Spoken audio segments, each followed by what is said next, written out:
Hello, everyone, and welcome to another episode of Trek Talk with Tech and Kirk. I'm TechMan16. And I'm the Strange Kirk. Good introduction. I like that. All right, today we have a man.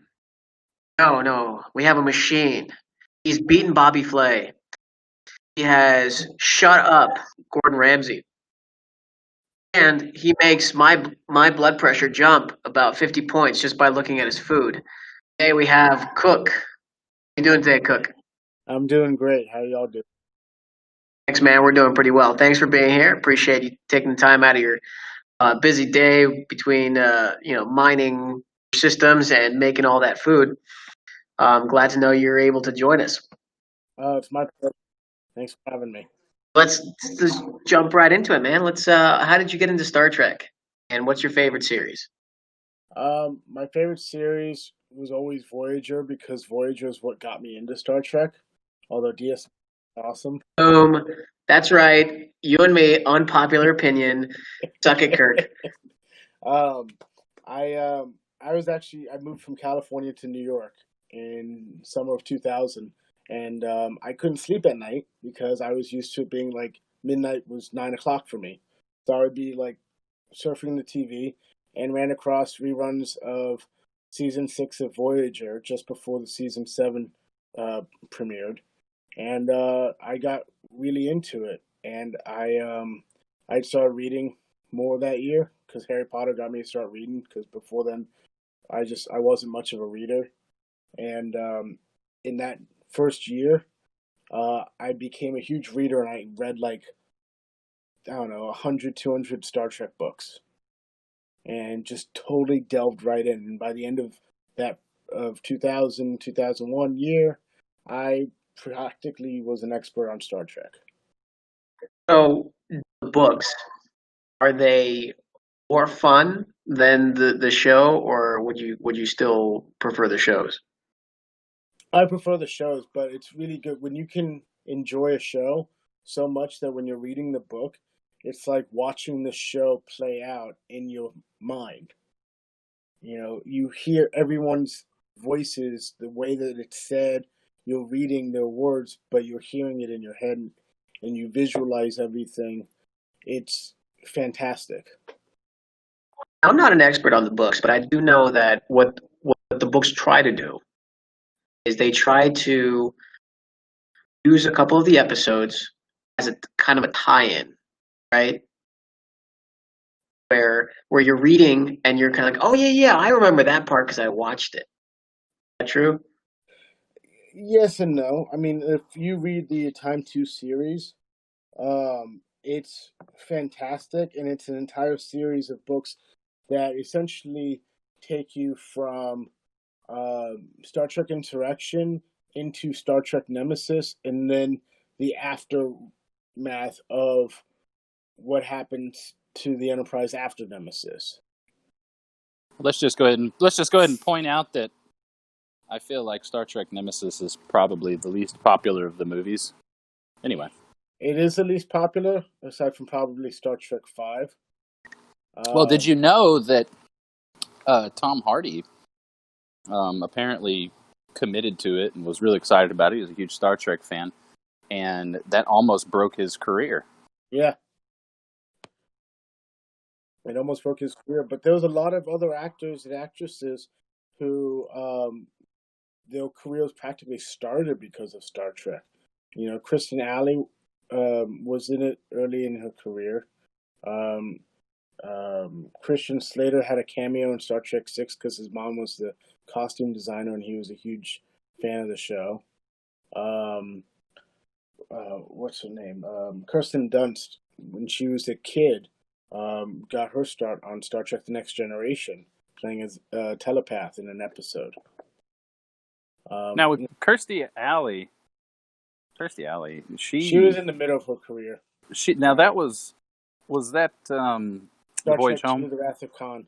Oh, was it the Wrath of Khan? Yeah, she played Savick. Yeah, you're right. You're right.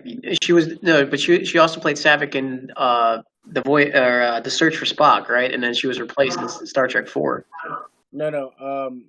She wasn't in Star Trek 4. She was replaced in Star Trek 3. I always forget the one's name who replaced her. She didn't want to be in a second Star Trek film, so Who she was was it? only in Wrath of Khan. Who was it in Star Trek The Voyage Home? Because if I recall correctly, that was the one where they tried to write in a part for Eddie Murphy. Yeah. And he declined it because he didn't like the script, though he was a pretty big Star Trek fan. He declined it, so they ended up writing in, I can't remember her name, but the woman who was one of the scientists at that institute, the Oceanography Institute. Yeah, that was... it's kind of ironic, because if you ever watch the show Seventh Heaven, the husband and the wife were both in major people in Star Trek films. The husband played Captain Decker in Star Trek The Motion Picture, and then the wife played the doctor at the Research Institute in Star Trek The Voyage Home. Yeah, it's a shame about Captain Decker there, about his personal life. I don't know if anybody who's listening really knows, but I think he admitted to inappropriate relations with underage people, sentenced to time. This episode's fast becoming a confrontation. Yeah. Catherine Hicks. That's her name. Yeah, that's right. I looked it up. Dr. Jillian Taylor. And we're just nerding out on Star Trek here. I mean, what else? What more do you want? I mean, I could do that for. So, all right. So that's how you got into Star Trek in general, was Star Trek Voyager, and then you read the books, and then what series did you watch after Voyager? I'd watch all of it, whatever was on TV at a time, and then I eventually ended up watching all of it. I have the original series, the animated series, and all of DS9 on DVD. I even have season 1 of the original series on HD DVD, because I was one of those idiots. Virgin Megastore at 4 a.m. to get in line to get that at the premiere. So the animated series, I was talking about it at one point. I don't remember if I referenced it, Cook, but did the animated series not seem to you like the same people who created the Beatles' Yellow Submarine were involved in the animated series? Was that not like an entire LSD trip every episode? It really was. I mean, it's hilarious too, because in the original series, they came out with transporters to save money on shuttlecraft scenes, and then in the animated series, they were like, "Well, we don't want to design a spacesuit, so we're going to give you these belt shields that are the bubble shield." And I was like, wait a minute, bubbles. Where was this technology in the original series, where they just kind of go boing and they can walk through space? Yeah, that's what we like to call lazy writing. I feel like, to be honest, lazy drawing. To be honest, I feel like because of the popularity of it, and everybody was into it, and they were so limited by technology at the time for special effects. When you go into a cartoon, you can do whatever it is you want to do. I mean, geez, one of the first episodes, they had like plant people. Oh, I know. It was and then great. They cloned Spock, and he was like 50 feet tall, and it was this outrageousness. And it was almost like you want to pick up the phone and go back in time and go, hey, man, put the joint out before you start writing. Yeah, they really went off the wall with the creativity that they could have, except for that thing with the stupid bubbles. Yeah, that was absolutely... You can create plant people and 50-foot Spocks, but you're too lazy to draw a spacesuit. Exactly. Anyway, one other thing that we didn't cover that Tech normally brings up, and I might be beating him to the punch, is favorite character. It's one of the most important questions. Nog. Nog. Okay, that was left field. You got to elaborate on Nog. Yeah, that was left field. We need to hear this. Nog is the best written character in all of Star Trek. He is the only person that you see in Star Trek that you literally watch him grow from a boy to an adult and grow through the ranks of Starfleet, and you see him mature.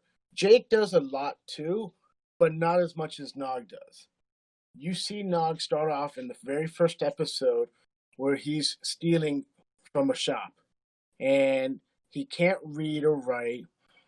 He has these misconceptions about women because of how he grew up. And he goes from this to being a engineer, even becoming a chief engineer after O'Brien leaves. Well, I guess that's in the books, but he becomes a lieutenant in engineering from not in over the course of 7 years from not knowing how to read and write. And you see in future episodes, like The Visitor, which is one of the best episodes ever, where he becomes a captain. You know, he also goes. You get to watch him go through PTSD after the siege of AR 559 or whatever it's called, after losing a leg, and you get to see, a battle on the front lines. Just he's so well written, and you see him evolve and grow more than you see with any other character in Star Trek. So, in other words, it's just the totality of the backstory that he has and the progression that you have. He's probably that's in other words, that's why he's your favorite. Yeah. Yeah, he's the most completely written character from start to finish. Where Exactly. Yes. he goes from zero to something. By the way, he was chief engineer of the USS Valiant. True. He was, yes. As long lasting as that was. Before that ship got blown up by the Jem'Hadar. Yeah, well, that just goes to show the egos of kids when they have too much shit going up their heads. I'm sorry, was that Stimulants. Yeah, stimulants too. Space meth. Yeah. Yeah, I guess it is space meth. Got a hypo spray for that. Jesus. So, Ladies and gentlemen, this episode is already falling apart. Please tune in for more. I'm sorry. it ain't fun. What are you talking about? This is the most Star Trek heavy episode we've ever had. Most people that are going to listen to this are going to be like, "What the fuck did you people just say?"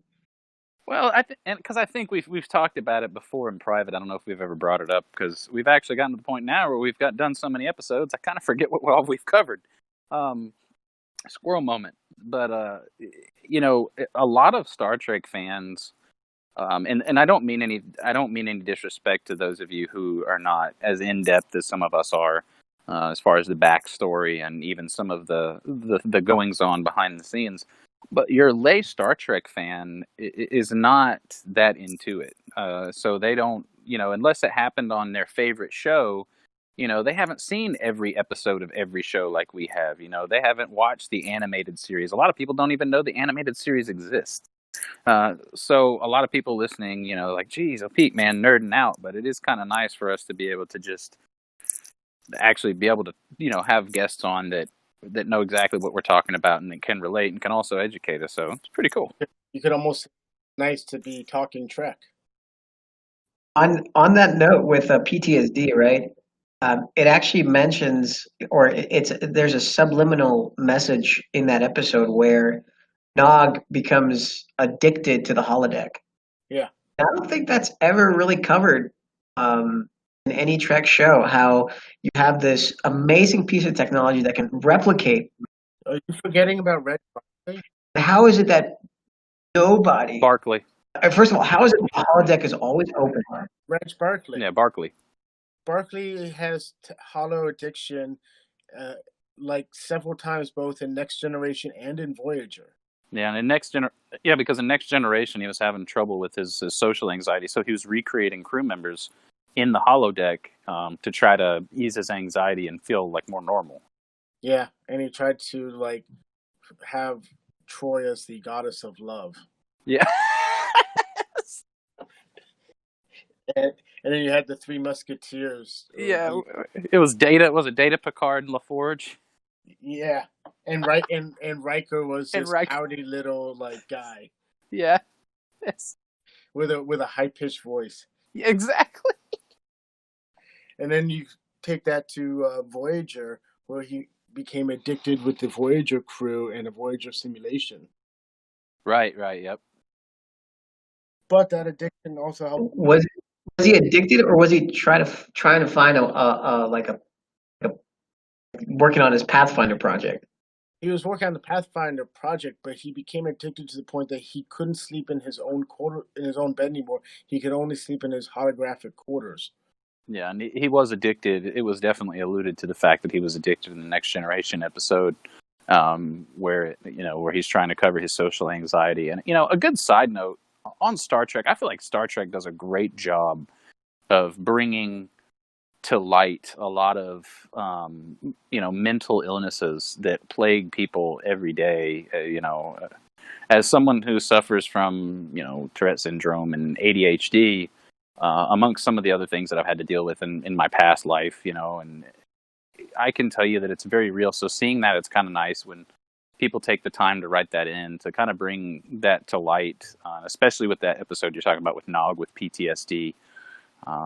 It's a very real thing, and so it is nice to see that is covered, even if they do it in a humorous way. Most definitely. I think they do some of that stuff so well, and it's one of the reasons I like Star Trek. I grew up with learning disabilities. Like I said before, I couldn't even read much as a kid until I started reading Harry Potter and then Star Trek. Star Trek gave me ways to get around my ADHD. I couldn't focus in school for anything until I fell in love with Star Trek.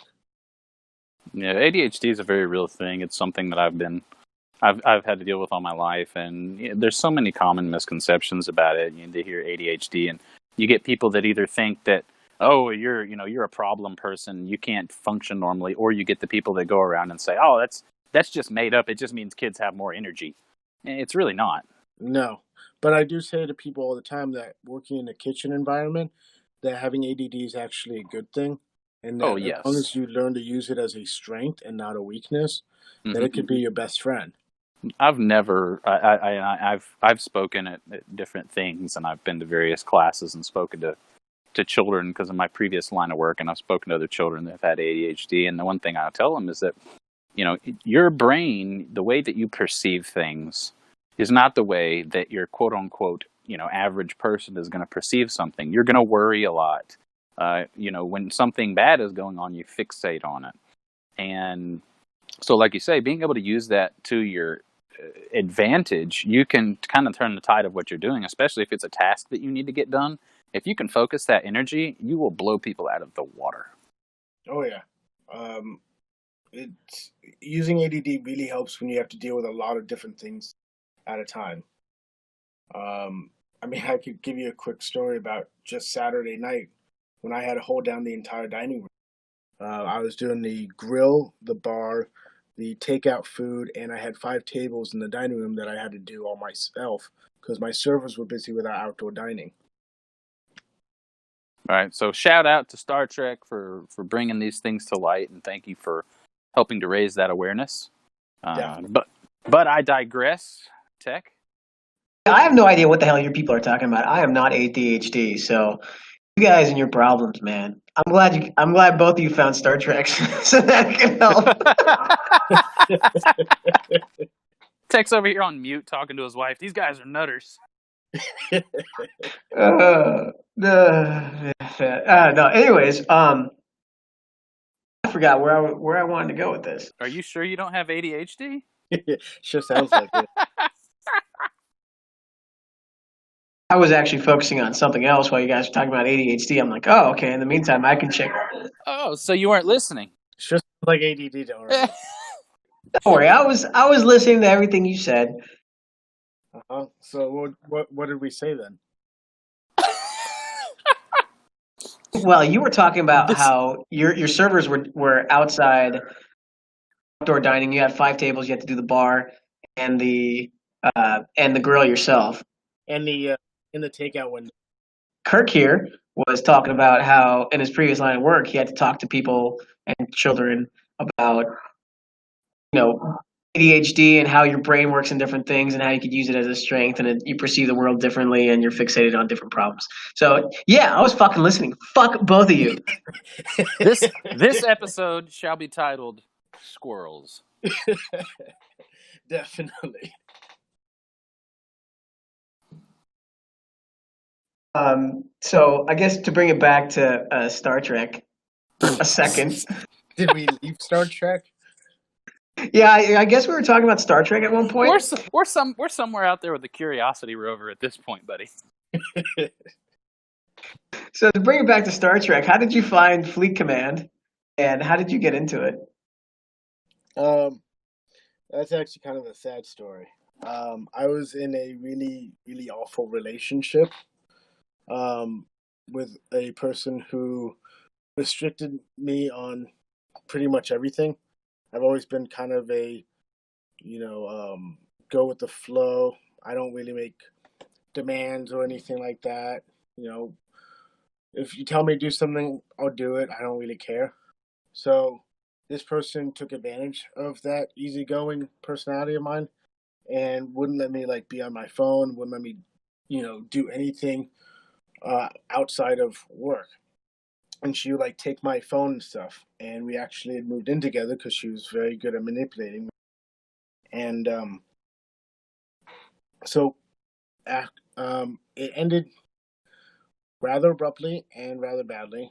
But once I was free from her, I kind of said, screw it. I'm going to do everything she told me she didn't want me to do. And the first thing I did was I went and downloaded some of the games I used to play before, like Jurassic World Live. And then I saw an advertisement for this game, and I said, oh, it's Star Trek, and, I'm just trying out a bunch of games right now, so I'll try this thing out. And that's how I started playing the game, being rebellious. So, to whoever that person is, you're a dick. Yes, she is. She'll probably never hear this, but if she does, she can suck one. Fight me in real life. 5. So I don't. Since you're more super Trek nerd oriented, do you like New Trek? And I define New Trek as anything J.J. Abrams 2009 beyond. Are you trying to put Discovery and Picard in that too? Yes. Movies? Yes. Suck it up. It's my podcast. It's part of New Trek. I agree. I will call it a hybrid. It's written by Alex Kurtzman, okay? All right, that's New Trek. This ain't no Rick Berman shit. Anyway, I digress. Discovery, Picard, the new movies. Like them? I like what they are doing for fandom. That they have brought new fans. And I can set an example of my server. I got him to play the game with me during the shutdown because we were spending so much time at work just hanging out. And I got him to start playing the game. And then I got him to watch the 2009 film because he's more of a action guy. He likes Rocky and stuff, which Rocky's great. Don't get me wrong. I love Rocky. But he's more of that action movie kind of person. And so the new Trek goes towards him instead of the intellectual Trek that goes towards us intellectuals. So you're saying your server's not an intellectual? Most aren't. I guess what he means to say is that if a person was smart enough not to be a server, they wouldn't be. Oh no, it has nothing to do with that. I mean, okay.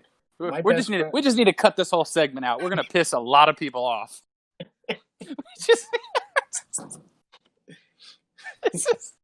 This is the best episode I've ever done.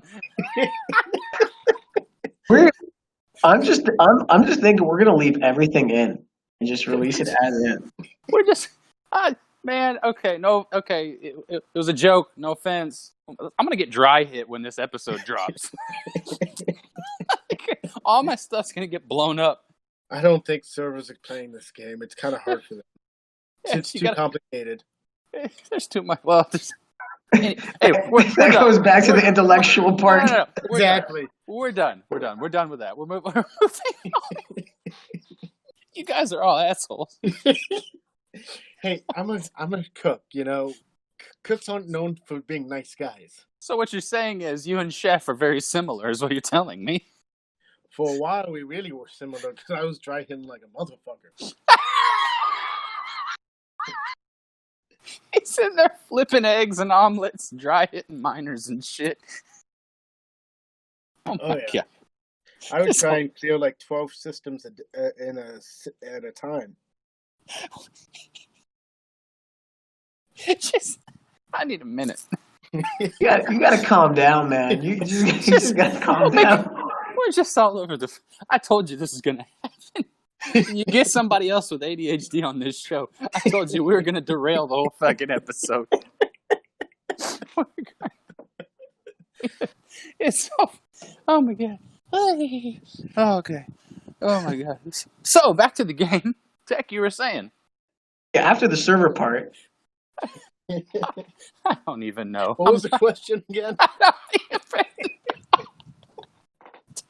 Well, we were trying to talk about New Trek and how it appeals more to the action individual as opposed to the intellectual, if you will. Yeah, so the New Trek is kind of like the new Star Wars.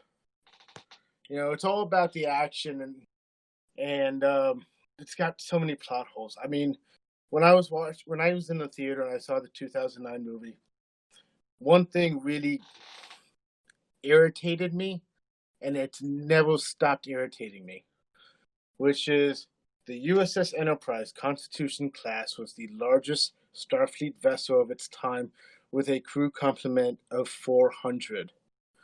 Why is the Kelvin, a ship from 30 years earlier, which granted the original Enterprise was out there then, but a Kelvin ship it's a Constitution saucer and a nacelle. How does that have 800 people on it? The numbers just don't add up. Well, it's just, and it's the same reason. It's like, why is this ship that's so old in the game that we play so much more powerful than the Enterprise? Yeah. So I could see, and to what you're talking about, to quote a famous podcaster that I know, Techman16. To your point, the movies are really, I always equate it to like Transformers / Star Trek. It's very action based, and everybody's fighting, and there's explosions and tech. And what else? What else is there? Tech? Lens flares. Lens flares. Yeah. J.J. Abrams lens flares. Right, and they got some things wrong also because, for example, any lay Star Trek fan would know when they're doing the Kobayashi Maru test, and he goes, 3 Klingon warbirds have decloaked. I'm like, when did Klingons get warbirds? Klingons got, yeah. Well, was it warbirds or was it birds of prey? No, he said warbirds. He said warbirds. Warbirds. I totally missed that too. He says it. Go back and watch in the Kobayashi Maru. He says 3 Klingon warbirds have decloaked and are targeting us with weapons and stuff, blah, blah, blah. Well, little things like that are what really are going to kind of chap the asses, so to speak, of the original fans, because we know that Romulans have warbirds. Klingons have birds of prey. Well, also the original Romulan ship that you see in Balance of Terror was a bird of prey and had a bird painted on the bottom. And then the Klingons had the D3s, and then you don't see a bird of prey introduced until Star Trek III: The Search for Spock. But it's just things like that. I feel like those are easy things to do research on. The names of ships and how they're referred. Things like that. But on the flip side of all the things, and there obviously were some mistakes made, I also look at it through the lens of, because the timeline was altered, it kind of gives you some creative leeway. Because now it's the same characters, but you're able to move things around because, of course, the timeline's been changed. True, and you could easily say that because it's been 30 years and that Nero spent time in a Klingon jail, that he could have given off Romulan information. You could have a Klingon bird of prey, Klingon warbird, because of the information Nero gave them that Starfleet's unaware of. So that I can. Yeah, there's a lot of things that you could tie in with that, and you could go back and forth. Some of the things that aren't mentioned, that they mentioned in like the comic, like what I was talking about in one of the other episodes, I think we were like doing Data being captain of the Enterprise. stuff like that. But also when they talk about the Borg nanoprobes being used experimentally on the Narada, they just talk about how it has advanced weaponry, and they leave it kind of up to you. If you've never read any of the comics, you're just kind of like, oh, well, because it's from the future, of course it has advanced weaponry. But they don't ever mention that the Tal Shiar was experimenting with Borg probes, and they don't talk about all those things to tie it in. So it just kind of leaves it to the viewer, and the average viewer that's going to watch it, has no idea. And I feel like their target audience, to be honest, and I don't know anybody that's from the production companies. Of course, you could say I'm wrong, but to me, it feels like their target audience is not really us. It was trying to bring in a new wave of Trek fans to try to kind of reinvigorate the Trek universe. You see what I'm saying? Absolutely. That's exactly what it was. And so it feels like they changed that because, you face it now, if you were to take the way that they made Star Trek back in the day, even in the 90s, the shows and things like that, in the movies that came out in the early 2000s, if you were to try to have that now, I think they would flop because they were done in a very different way. There was very little action, and it was a lot more acting. There was a lot more, intellectual decisions, as you were saying before. So that being said, I try to look at it through that lens to where they're trying to bring in new fans. And you can't keep doing the same exact thing over and over and over. Eventually, you'll reach a point of diminishing returns. And I feel like that's what they were looking at. They said, look, Star Trek is a great idea. It's very well written. We love it. But we need to change some things for the modern audience. 100%. I agree. I have to admit, though, and also, obviously, I think we all can agree that Into Darkness was atrocious. Really? You didn't like it?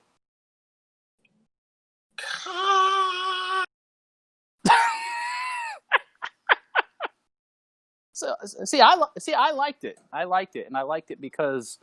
and they whitewashed Khan, Nooney, and Singh. Yes, they definitely did. That was one of the issues that I had because... and if you recall when it came out, everyone was saying, oh, it's going to be Khan. And JG kept saying, no, this guy's John Harrisman. It's not Khan. It's not Khan. 5 minutes into the movie, my name is Khan. But you know what's funny? He caught a lot of flack for that. Benedict Cumberbatch caught a lot of flack for his acting in that movie. But when he's a better actor than that. But, well, here's the thing, though. Look at what he was doing, and when you compare it to the original Khan, and you compare his flamboyant and passionate style of speaking and, things like that, I feel like he did a great job of trying to capture the essence of that character. 100%. I agree with that. And so I do agree that things could have been done differently. However, I think he did the best with what he was given, and I think that he performed well. I think that in that movie, just like the original Khan, he definitely came across as just a stone-cold, no-conscience killer. And so in that respect, I think they did a good job. You know what's really not discussed? I would never blame an actor for the writing that he's given. They're all fantastic actors, and just a lot of the writing is not done well, in my opinion. Tech, you were saying what now? I don't think much of anything is discussed about the age differences between the original series Kirk and new Kirk. Was it Kirk took control of the Enterprise right after the Academy or something? So that would put him somewhere around 25 years of age or 26 maybe. And then in the original series, I think he was at least 35, 36 when he took control of the Enterprise. He was 35, but also he was probably closer to 30 when Pike enlisted him to join. Yeah, but so the original Kirk, right? He went through being a lieutenant, and he had command experience and whatnot from other ships. And then it seems to me, and again, this is nothing against the actors that played the roles, but I just think because everybody's trying to gear towards a younger audience, it felt to me when 2009 came out that all these actors are like hyper young to be making life and death decisions on a galactic scale. Yeah. And that kind of, and even Benedict Cumberbatch. I mean, he's not Ricardo Montalban, who was at least, I think, 20 years older when he first played Khan in the original series. And like, I liked his acting, but I just didn't get the same gravitas from Benedict Cumberbatch as, okay, I'm a hyper engineered, well versed, wise, sociopathic killing machine that can also transport from Earth to Kronos in the blink of an eye. So why do I need starships? Though, and I've said it before, I'll say it again. I think when you start talking about characters that have already been done, and you start talking about remakes, I do think it's very important for the actors to play that they're playing these characters to capture the essence of that character, but also make the character their own. I mean, if you just, let's face it, if you watch the movie and everybody was directly copying the acting style of the people that they were supposed to be portraying from the original series, it would have been a fucking circus. I agree. It would have been hilarious, though. Well, I mean, can you imagine what's his name there, Chris Pine, jumping around the cabin, Captain's Law, Star Date, whatever the hell it is. I mean, it would have turned into a damn Not Another Teen Movie or something. Yeah, but at the same time, that scene when Kirk dies and Spock screams Khan's name, it's supposed to be a dramatic scene in the movie. And when I saw it in theaters, the entire audience was laughing about how stupid it looked. Yeah, but anytime I watch The Wrath of Khan, I laugh about how stupid that sounds. I mean, how it looked. I mean, it's, again, you're talking about different acting styles, and if you look back to the way acting was in the 60s, it was very different. Because a lot of people from the 60s that were getting into acting also came from stage acting. Yeah. And if you know the difference between stage acting, and it's just like when you look at Patrick Stewart, he has a very Shakespearean aura about him. That's how he acts. If you look at most Star Trek actors, they all have Shakespearean play acting in their backgrounds, and especially in the original series. So when people, they make fun of the way that William Shatner act, or they make fun of these different people, you got to understand that was the norm back then. That was the standard. And so when you have someone coming from a stage background, as I've been in stage productions, and as a matter of fact, when I was younger, I was in a stage production that one of my family members directed, and somebody comes in there, and this is a true, honest to God story. I still have his autograph. We're sitting in the back, and we're in the dressing room, and we're getting ready, doing our warm ups and everything. And all of a sudden, one of the people in the play comes back there and goes, "Hey, so guys, don't freak out, but George Takei is in the audience." And I, me being a Star Trek fan, even at that young age, and my mother, and then some of the other people were like, "What?" Now we have a real actor, like, a real, famous person that's watching our production, and then the other half of the room was going, "Well, who's that?" But so a lot of these people came from, stage acting backgrounds, and they are now there's a huge difference between the two. When you're talking about movie acting, it's different than stage acting. And so now there's a huge distinction between the two. If you watch them, you can definitely tell the difference in acting styles. But back then, the lines were much more blurred, in my opinion. So you would take your acting style from stage acting, and you would just bring it to the screen. And you can see, to me, I can see it when I watch it. If I watch The Next Generation from the very beginning all the way up to the end, you can see Patrick Stewart as a person. His acting style starts to, I don't want to say change, it's not like a negative thing, but you can see how it kind of becomes more of a screen acting, if I'm making sense. No, I get that. I agree with that. Let's talk about the game, huh? Okay. Oh, that's fucking boring. About that. Star Trek Beyond was my favorite of the three, though. I will say that. You know what? I think, to your point, Cook, I think Star Trek Beyond was the most Star Trek. It was the most homage to Star Trek. It's just That picture of the original series crew at the end, I was in the theater crying about that because it was all so raw. You know, Anton had died recently. The movie was tributed to him. Then you also had Leonard Nimoy who had died, and you see this picture at the end in his of the old crew and his old family, and it just really moved me, and that really felt like this Trek and the old Trek all kind of together now. It did feel really. It felt really good to see that, and they did it in such a tasteful way. I think the way that they were able to meld Spock into the new Trek, I think, was also amazing. I mean, before we move on, we'll move on here in just a second. I remember, the movie had been out for a year or so, and, my mother grew up in the 60s. I mean, she was, very much, aware and old enough to appreciate the shows when they were originally airing. So I told her, I said, hey, they came out in the new Star Trek movie. She said, oh, I haven't seen it. And, so she came to visit and she was staying at the house, and we decided that we were going to put it on. And at the end of the first one, when Leonard Nimoy does the space, the final frontier, man, she was in tears because, she grew up with that original series. And so I think they did that in a really great way. I'm really glad that they did that. And I feel like on a final note on the characters, I feel like I don't think they could have cast it any better. Maybe with Khan, they could have, as you say, chose someone who is not whitewashing it, but I still think that he did the best that he could with the cards that he was dealt, and I think it was a great job on his part, and I think everybody really captured the essence of the original characters while also bringing something new and exciting to the table. Most definitely.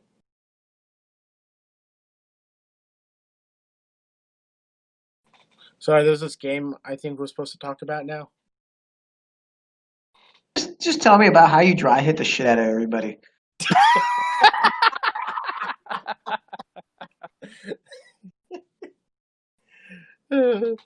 So before they had these alliance tags that you can do, which kind of ruined it for me, I would just go changing my name, constantly. And I had a few friends with me who we would come up with a theme and change the name of the alliance, and then change the name, and then change our own names to that theme. So like I did a BK for Burger King with the name being I'm Killing It. And my name was Jack in the Box. We had another one that was In and Out. One of them was Special Sauce because he wanted to be a little different. And we would just go around dry hitting the fuck out of everyone.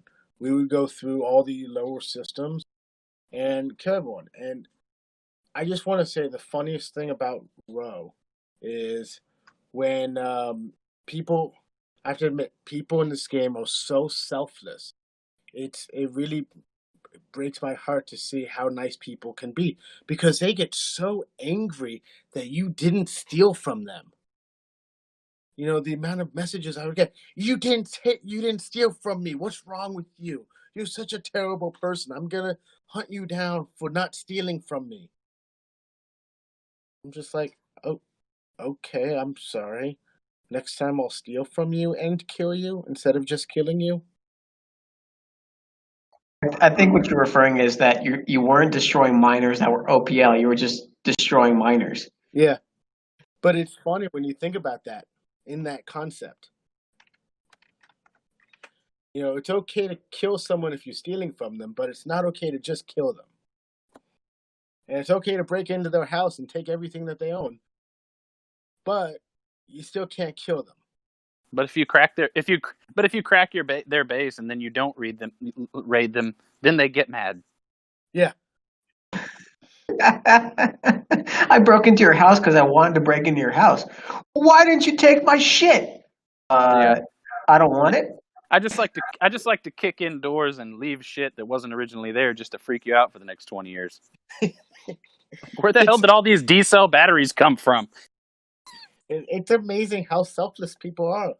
People do Yeah. get quite emotionally charged over it, and I think that's one of the reasons, one of the reasons why Tech and I have just been on this ROE deal here lately, because it's a game.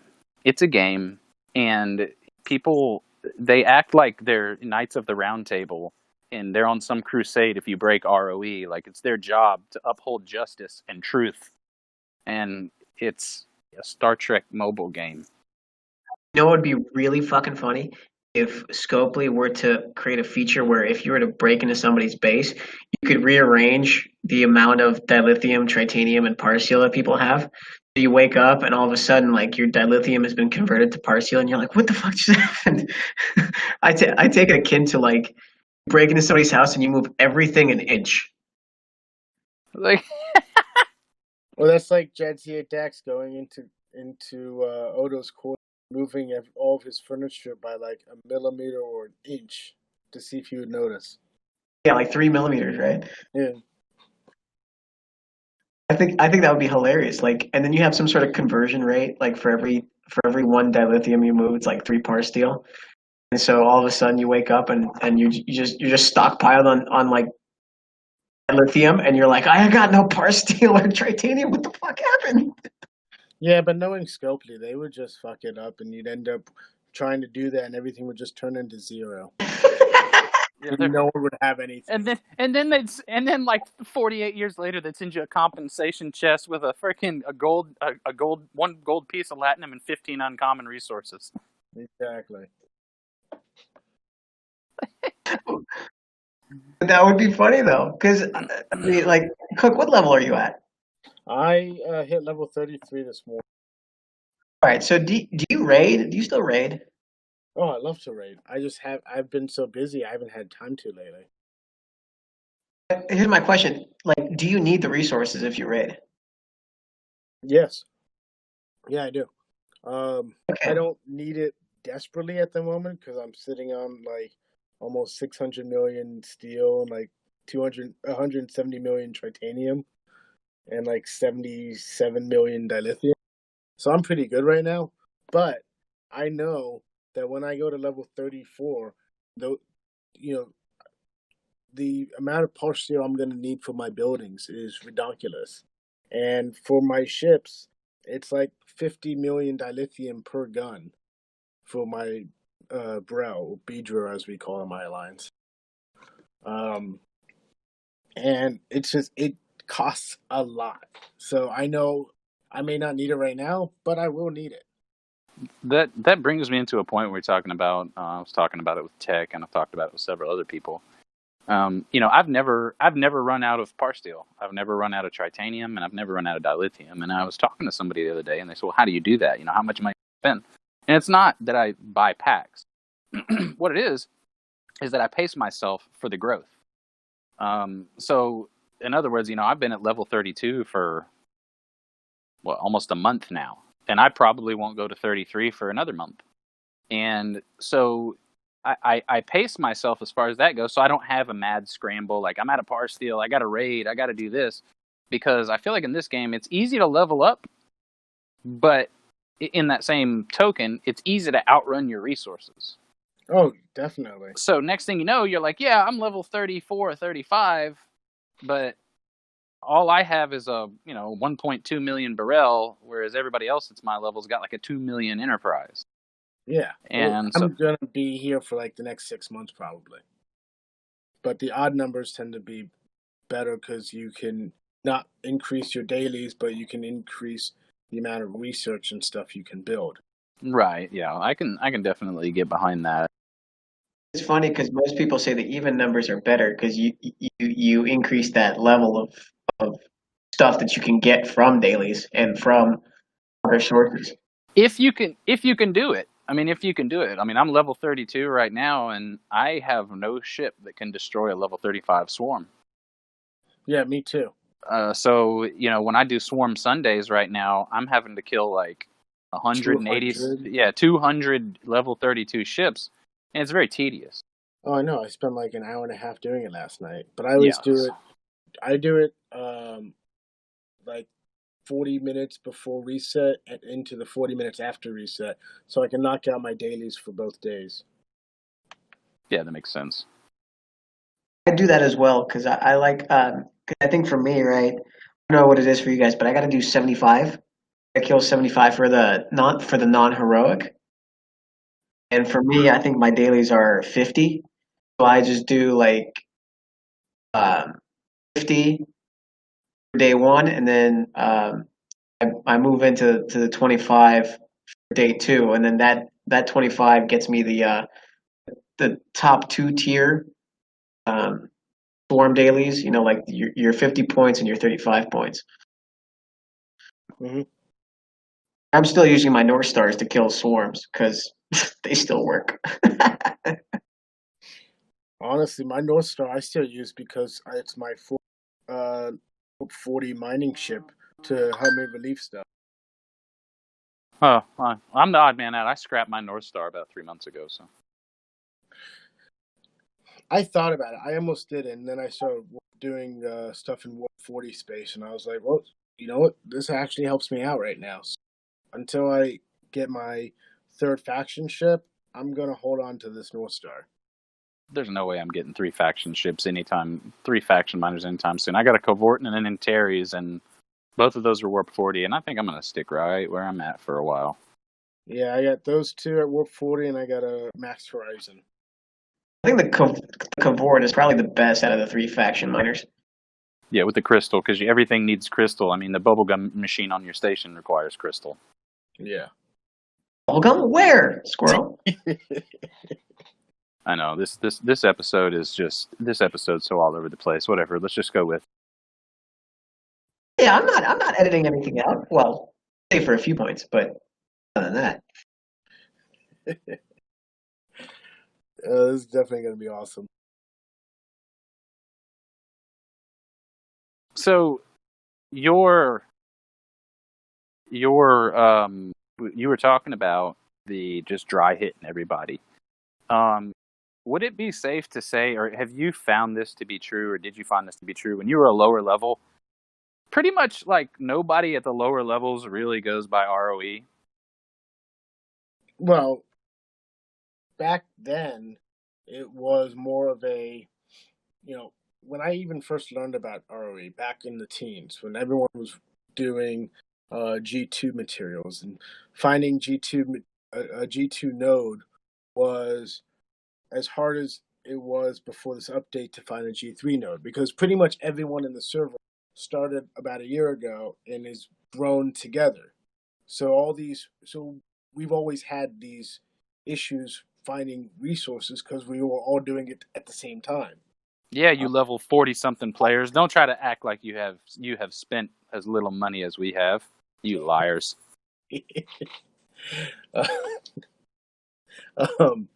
So finding You don't need to fucking mine, okay? finding a node was always so hard. So then I'd start dry hitting people, not knowing, what I was doing, because back then I was in a one of those, baby starter alliances, and it was a dead alliance, like all. And so I'm dry hitting this guy, and people are asking me, "What's my alliance row?" And I'm like, "What's an alliance row?" And they're like, "Your rules of engagement." I'm like, "My rules of engagement, I see a ship and I kill it." What are you talking about? I'm like a cat. If it fits, I sits. Hey, yeah, exactly. I got two things I go by. Does it say easy or very easy? And then of course they go and say, why are you doing this? Because it costs you resources to kill us. And I'm like, yeah, but it doesn't cost me resources to kill one of you. I can kill like 50 of you in one shot. Easy and very easy. That sounds like some people I know's rules of dating.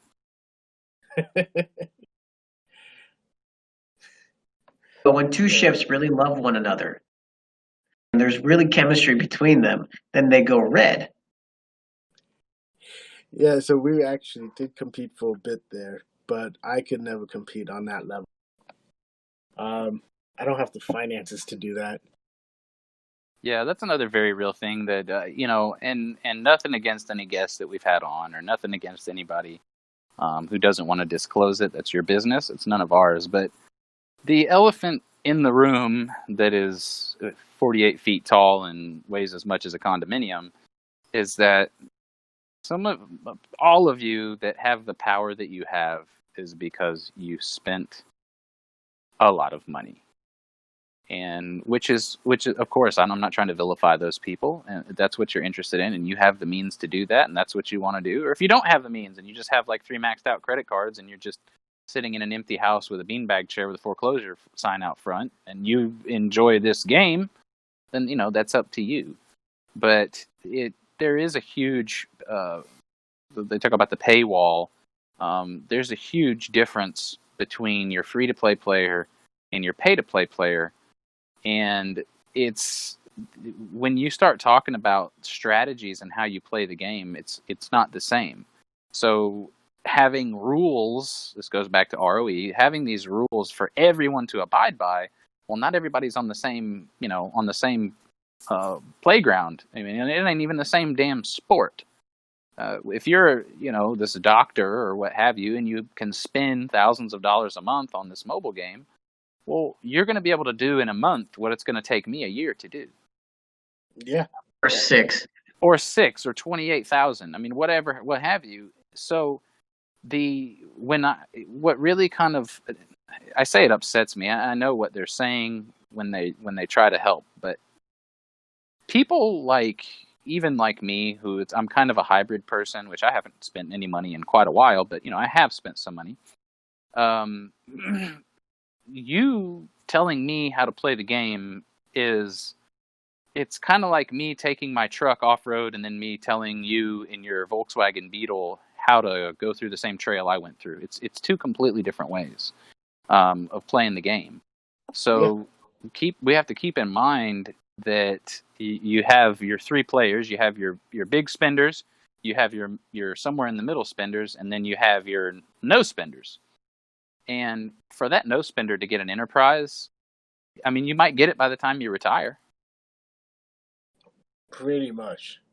Well, you just got to play the game a lot and utilize a lot of the in-game mechanics to really tell yourself forward. I know, but you run into a time issue because someone posted a calculator for a ship calculator blueprint in Reddit today, and I took a look at it to see how long it would take to build an enterprise, and it calculates that if you will say strictly free to play and just grinding on your reputation, doing your dailies, the daily resource use of reputation, doing the daily faction points that you can get, you do all that. I was looking at 157 days till I got enough blueprints for an enterprise, bearing that I already had 30,000 credits. And also keep in mind, that doesn't include promoting officers, buying anything from the faction stores. That's just hoarding those resources. Exactly. 157 days, you say? Start the fucking clock. Let's spin that shit up. Yeah. Now, meanwhile, if you go and do what a lot of people do, which is like buy a officer pack, which comes with 13,000 faction credits. For me, it's 15.2. Okay, so I guess for me it's 15.2 as well then. But you do that, and that gives you a boost, but that'll only give you 10 blueprints for the Enterprise out of 150. Therefore, you'd have to spend $1,500 if you were going to buy an Enterprise just to get the ship. Just to interject here, my Ultra Federation recruit pack only has 9,800 Federation credits. I think that's for a couple of reasons. Number one, you're in the 20s, and number two, you don't spend a bunch of money on the game. Yeah. Which brings us to another point, and I'm sure we can talk a bit about this on our planned drunk episode, where, to me, I don't think it's fair that if I spend whatever it is, if I go out and spend $100 on an officer recruit pack, I get 15.2 thousand, and I get like 10,000 ultra recruit tokens, 10,000 premium recruit tokens. But if Tech goes to spend the same amount of money, he gets considerably less. I just don't agree with that. If we're going to spend money, the resources should be valued at essentially the same dollar amount across the board. Yeah, but and the one reason I will understand where crappily comes from with this, Shots fired. If Did you say are crappily? buying, yeah, I did. That's Shots fired. If you are, say, at inchoate's level and you buy an officer pack, you're gonna be eating a way larger amount of the stuff that's in there than you would at, say, level 15. Right, but my thing is that how is Scopely able to tell you that just because you're a lower level, your money's not worth as much as the next guy? I don't think that they're telling you that your money's not as. They're trying to tell you that the money is worth equally to you, the same percentage for your level as it is the percentage for that level. So say it's with 10% of what you need at this level. Well, it's 10% of what you need at any of the levels. So as you go, that 10% gets bigger and bigger exponentially. I'm not trying to defend them. I'm just trying to look logically at the issue. No, I see it. I see what you're saying, but like I say, at the same time, I think that it's also another strategy for getting people to spend more money. Because let's face it, if you were at like level 20 and you spent, you were able to get, 5 billion par steel from a pack or something like that, well, it would boost you up. You're going to be able to grow quicker. Exactly. You're not going to need to buy anything until you get to the mid-30s. You're trying to keep the small man down. It's how they roll, man. Yeah, well, anyway, I digress. So that was, anyway, we kind of got off on a tangent there, but it's important. We need to cover these things. These are life-altering things, multi-billion-dollar companies and so forth. Yeah, ROE, dry hitting, pillaging, murdering ships, chemistry, boom. What do you like about our current ROE, and what do you don't like? I don't like dick moves. And the thing about dick moves that I don't which subsection was dick moves under? Exactly. That's my point. It is not a violation to kill someone in swarm space because we had a vote when we did the initial swarm, or when we did the initial row. Should swarm space be a no PvP zone? And it got turned down, saying yes, it should be a PvP zone. We are okay with it being a PvP zone.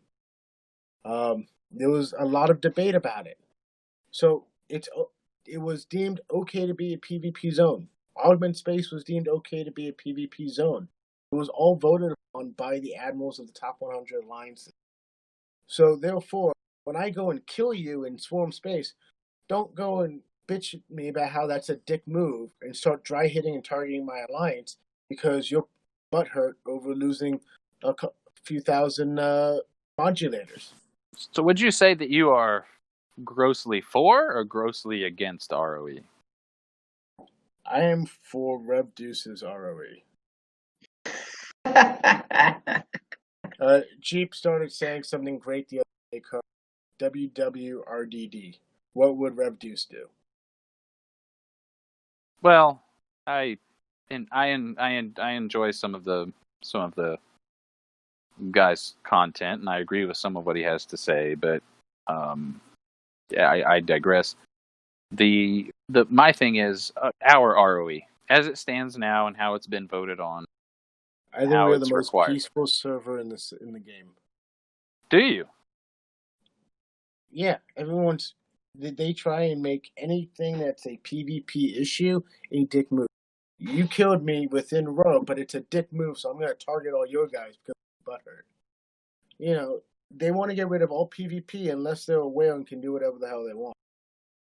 Well, to a degree, I think that to me the whole point of this game is the huge PvP aspect.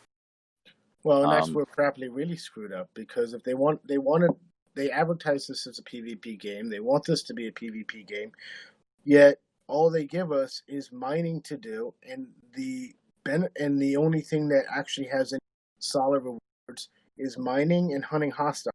No rewards and benefits to PvP. And the ships that are really good for PvP are really expensive and hard to do. So there's no benefits to the PvP, which is why a lot of people don't do it. I can see that too. That is actually a brilliant point. I don't think anybody's brought that up. Is the fact that Dude, I brought it up in our ROE podcast. when you were talking, you didn't bring up events. I said, nobody's incentivized to do PvP because rewards for PvP suck. Yes, but what you said is what he's talking about is the event-based things like the live target practice. The live target practice does not have great rewards. Well, and also the live target practice is stupid. You can only go to one system in each of the faction space. You have to use like these tiny ass ships on people who are like in the 40s and stuff. People have to move their bases to lower systems just so they can reach the system to do the PvP. So the one thing that I did like that they did that PvP one time on, I think, one of the Borg arcs, where it was basically like weapons free. The kills counted anywhere in the freaking universe. Yes. And I had one problem with that, though. I thought that was cool. I did too. So I had two problems with that, though. Problem one was immediately everyone in the server wrote Discord when saying, we're still maintaining row. You know, figure it out amongst your alliance. Don't go dry hitting. And then the other issue was the lower level players were still restricted to those three systems. Yeah, it wasn't the same across the board. Exactly. Yeah, so I was trying to PvP at that time, and this one Vidar went and just destroyed every single Talafindra jellyfish. It was like, wait, what are you doing here? It's like, oh, dude, I'm doing my PvP event. I'm like, with a Vidar? Like, yeah, everything counts. Bye. And he just killed everybody. See, I like that though. I think it's freaking cool. Bring what you got. I mean, to me, it's just like drag racing. You know, heads up. You know, both start here, and you think you can beat me? Let's put some money down and let's see what happens. That to me is interesting. What he did is he went into the systems for the lower levels that could only use certain ships to get PvP points. He just wailed on all the low level ships. And see, I think that was kind of a dick move because those guys didn't get the points for being hit by a Vidar. Right. Yeah, and I can get behind that. I definitely can. That's a dick move. That is a legitimate dick move. It's a legitimate dick move, but here's the thing. Again, I think for the interest of, you know, it's kind of, I guess it goes to more of a philosophy of life, is that if the rules are the same across the board, which is what they should have done, then I think it would have been okay. But the fact that the lower levels were restricted to that certain system, that to me, it's not playing field. And even if they would have changed it to have a level bracket, okay, you know, if you're level 30 to 33, then that you guys PvP and the points will count or whatever.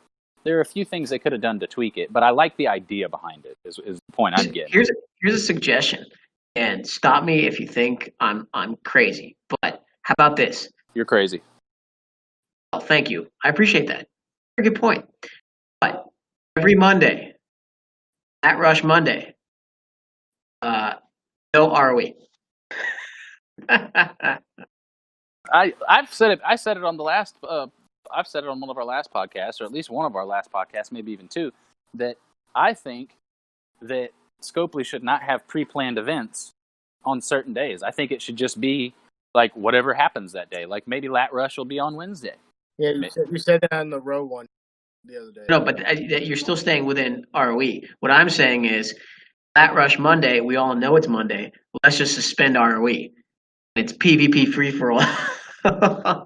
And you try to mine and you try to get your points. Good luck with that one. Yeah, I think that might just have to be an event I skipped. Which I don't mind much Latinum these days anyway, because it's such a pain trying to find a node. People sit on nodes for days at a time.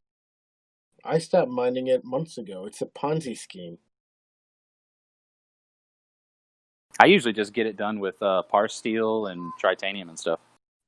I mine 2 map nodes a day.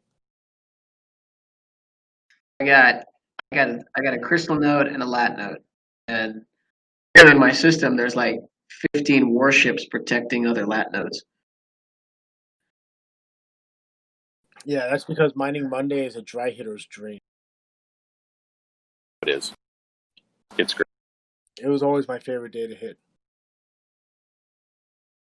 And then, of course, at night, I would go and imitate another alliance like STFC or MELD. And then I'd go and mine peacefully because they are alliances that are so big, they can't keep track of themselves. And they have so many different alliances with the same tags that's easy to hide there and just mine peacefully. Then you'd also bust out some STFC tags, right? And just dry hit a bunch of people and then have STFC being blamed. Yep, that's a lot of fun, especially when they had like 8 alliances and they were turning into a monopoly. Yeah, those were the days. Yeah, that was so much fun back then. I did I started doing a bounty thing with people would go and make a request to me from all various alliances, including STFL, most. They'd go and message me and ask me for a type of node, like, "Hey Cook, can you give me a gas node?" And I'd say, "Okay, what system do you want it?" Tell me, and then I'd go and kill the entire system. He'd be like, "But I just wanted one node." And I say, "Yeah, but now when you go in and get it, no one's going to know that you were the one who hired the hit." I think I hear the FBI knocking on your door.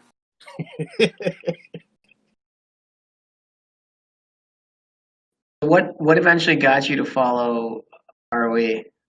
I had 2 issues happening. One was I was getting up there in levels. I was like level 25, 20 somewhere, and I needed to be mining more to keep up with the dailies and the resources that I needed to upgrade my ships and stuff because I wasn't paying to keep getting materials and stuff. I was doing it mostly free. I paid for things here and there, but only if I needed to. And also while I was doing all of that, I was also doing all the diplomatic stuff for Dead on Discord because our leader Shinzon wasn't on Discord much, so I handled all the diplomatic stuff for Dead. I went through the Commodores and we would discuss issues and stuff, and they would carry out anything that I figured out for them. And I actually built up a lot of alliances for Dead at the time, even though I wasn't even in the alliance. And then they came out with the update for the alliance tags, where you could go and tag a specific alliance as hostile.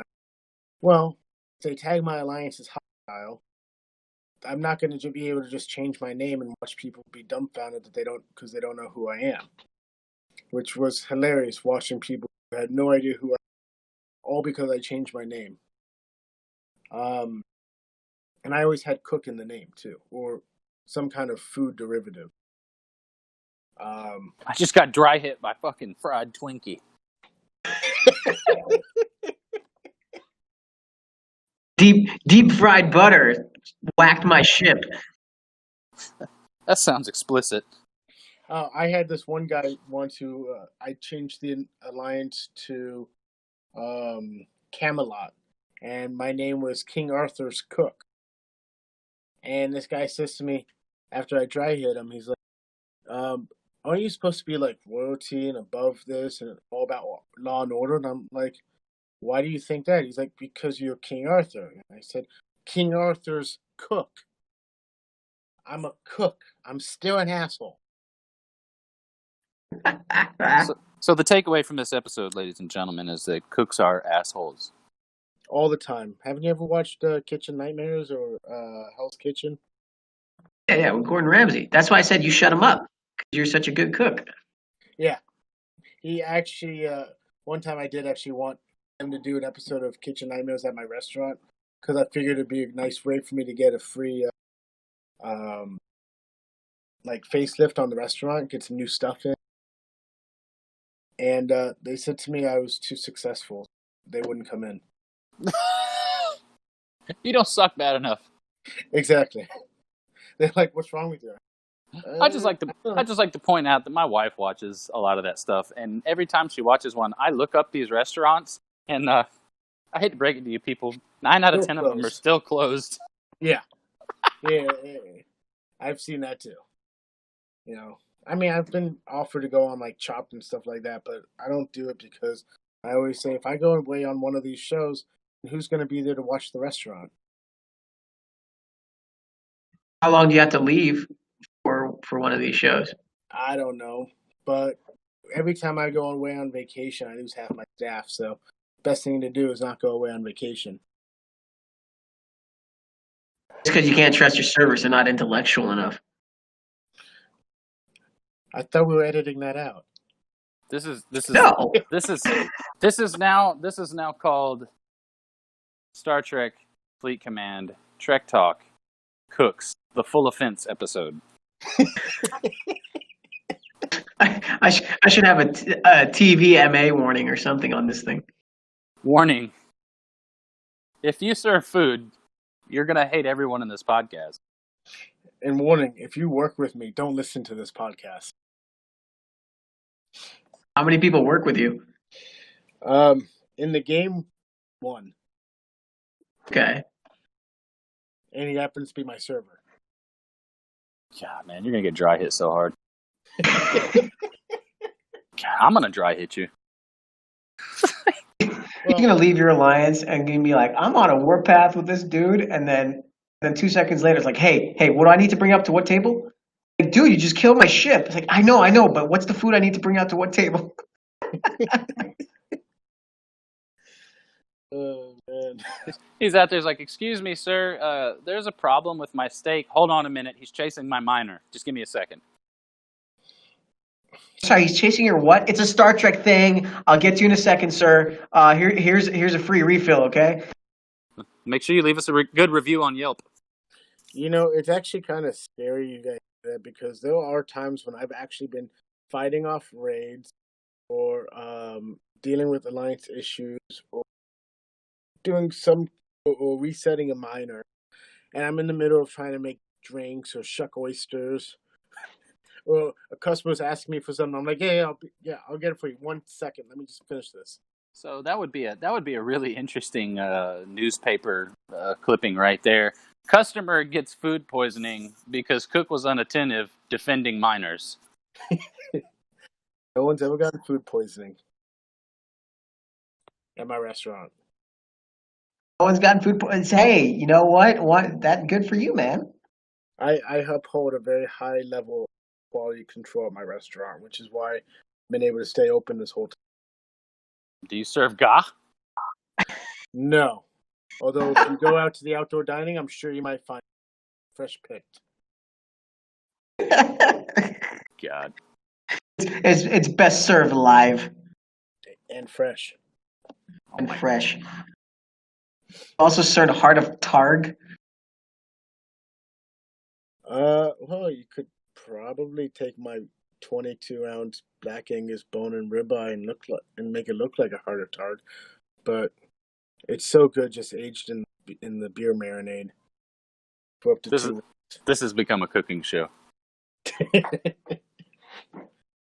This is the inaugural episode of Enterprise Galley Nightmares.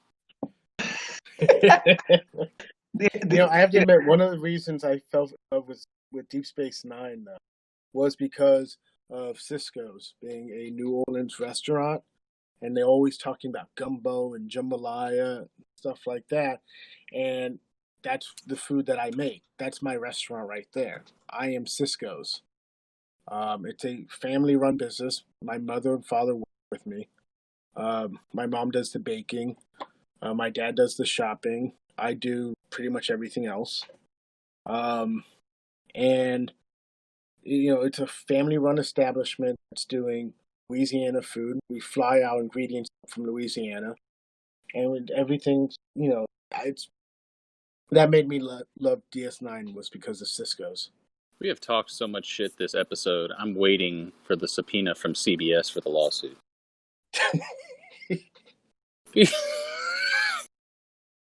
Why?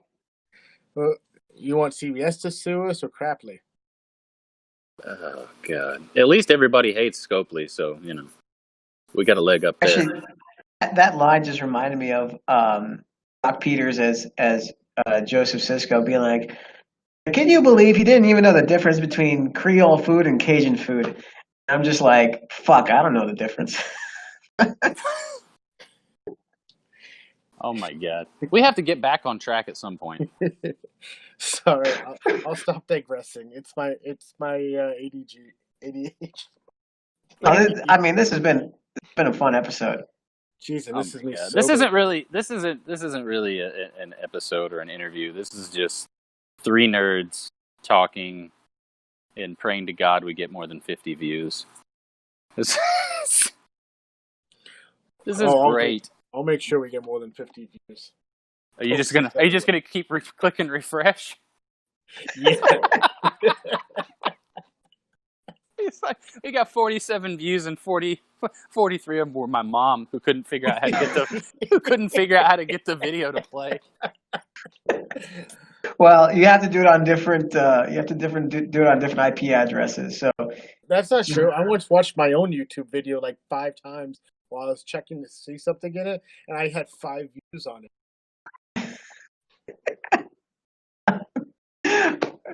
All right, Cook, you have the final thought. I have so many thoughts. So, oh my God, Kirk, you're done. You're done, man. I'm cutting you off, dude. I'm good. I've recentered my ESPN or whatever it is. Your chakra. No, I like vanilla. Okay. So okay. To summarize, I can't summarize because it's going to take me longer to summarize than it did for the whole damn episode. All right, I'll summarize. The only non-ADHD person here. We went from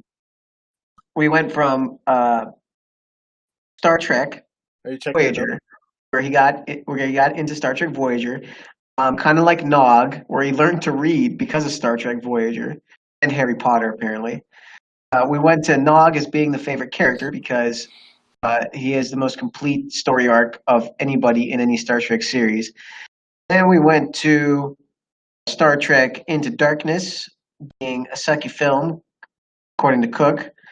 New Trek kind of being hybridized with Discovery and Picard. Then we went into the game, where Cook was driving the fuck out of everybody, and that was really fun. And then the whole targeting thing came out and really sucked because then target's on your back forever. And then now he's going to level 34 at some point, and it requires a whole shitload of par steel, but he's been too busy to raid because he's busy working on his food. He runs a very high-end Jake Sisko-like or Joseph Sisko type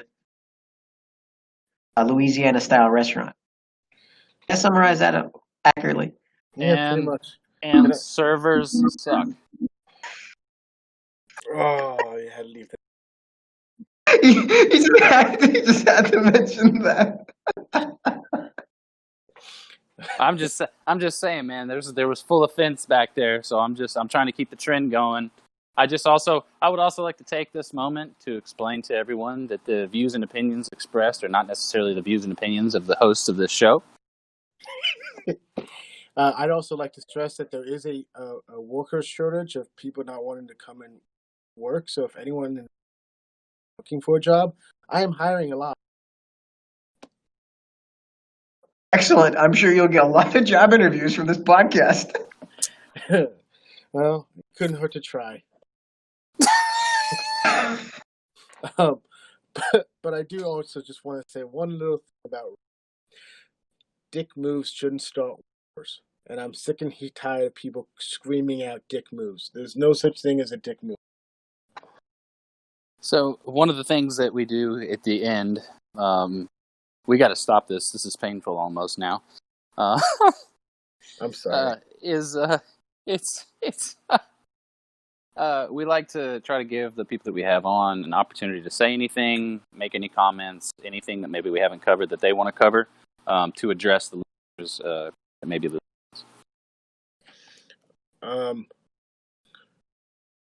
Respect your alliance leaders. They have a very hard job dealing with everyone in the alliance. If you have an issue, please talk to them. And if you're thinking about moving on to a different alliance, please talk to them instead of just leaving and that's wondering who just left. Because your alliance leaders, all the admirals in the game, go through a lot of hard work. This is like a second job. And we just want to do what's best for our members and for the alliance overall. So work with them, talk to them. If you have any issues or needs, they are there for you. Or they suck. Or they suck. You heard it here. You're a very important person. You haven't helped me. You're a dick. Are you a server? Jesus. That being said, I want you guys, whoever's listening, to visit Cook's server, the Food Network server. Cook hosts a bunch of trivia with Star Wars, Star Trek, various other things. There's a whole bunch of in-game help, and there's a bunch of food and drinks on there that will make you either make your mouth water, will drive up your blood pressure, or you will die of a heart attack just by looking at it. The one, yeah. I encourage everybody to check it out. Everybody should. It's a great server, and Cook occasionally live streams on there too. That's pretty cool. So with the I want to say one last thing before we move on. This is really fun, and I made some jokes at people's expense. We don't mean any offense by it. I guarantee it. It's just a joke. So please don't take any of that seriously. If you do take it seriously, actually, I don't know what I mean. I don't know what to tell you. It's you. So that being said, it's something we like to do. It's something fun. We know we goofed off. Appreciate you if you've made it this far in the episode. Haven't completely tuned out our ADHD movements. We appreciate you listening. Remember that we do it for fun. We do it to try to bring content. We don't expect to be millionaires because of an STFC podcast or a Star Trek theme podcast. So we appreciate you listening. And a teaser for you. Working on speaking to someone who is pretty high level, never spent money on the game. So keep listening. We're going to try to have that person. Anyway, Tech. Anyways, Cook, I appreciate you, man. Thanks for coming back, or thanks for coming on. I hope you come back. We'll talk more Nerd Trek. I think that would be fun. I'd love to, anytime. Thank you. And this has been Trek Talk with Tech and Kirk. I'm TechMan16. And I can't pay attention. And we'll see you guys next time.